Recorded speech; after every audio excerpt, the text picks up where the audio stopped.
As your children grow from toddlers to school-aged, the way you keep them safe in your car changes as well. Research shows securing your 4 to 8-year-old kids in belt positioning booster seats with both lap and shoulder seatbelts instead of seatbelts alone reduces the risk of serious injury by half.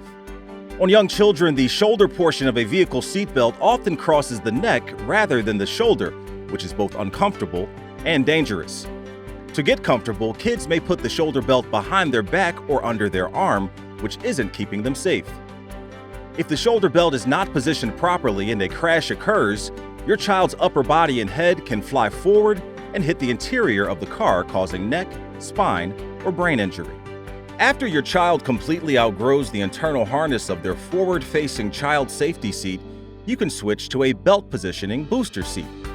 Consult your safety seat's owner's manual to find out when your child will reach the maximum weight or height of the car seat. A belt positioning booster seat like this one raises your child so the lap shoulder belt is properly positioned across the center of the chest and low on the hips, touching the thighs. In a crash, the belt will protect and restrain the child as it was designed to do.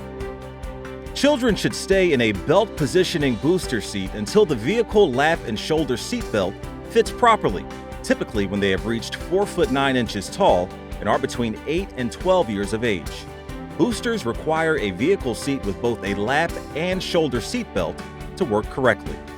Some booster seats have an internal harness, like this. These can be used with the harness until your child reaches the maximum weight limit, and then without the harness as a belt positioning booster seat.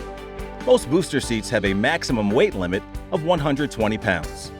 Check the manufacturer's instructions for the specific limits on your seat. There are 2 types of booster seats, a high back booster and a no back booster. A no back booster seat must be used in vehicles with headrests, and your child must weigh at least 40 pounds to ride in this type of seat.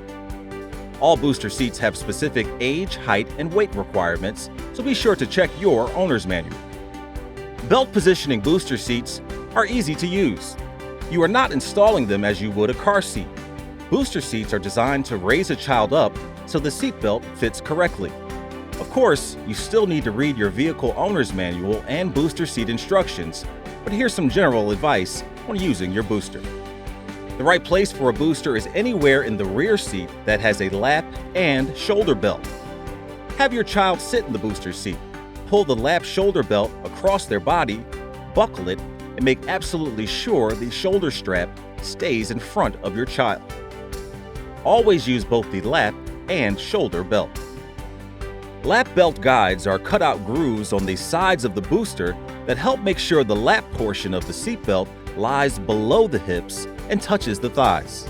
The shoulder belt should fit across the center of the shoulder and chest and should not cross or touch your child's neck. Use a shoulder belt positioner to guide you if needed or required. The lap belt should fit snugly below the hip bones and against the upper thighs. It should never rest over a child's belly. Check your booster seat manual to see how to thread the shoulder belt through the positioners, but be careful not to pull the belt off the shoulder.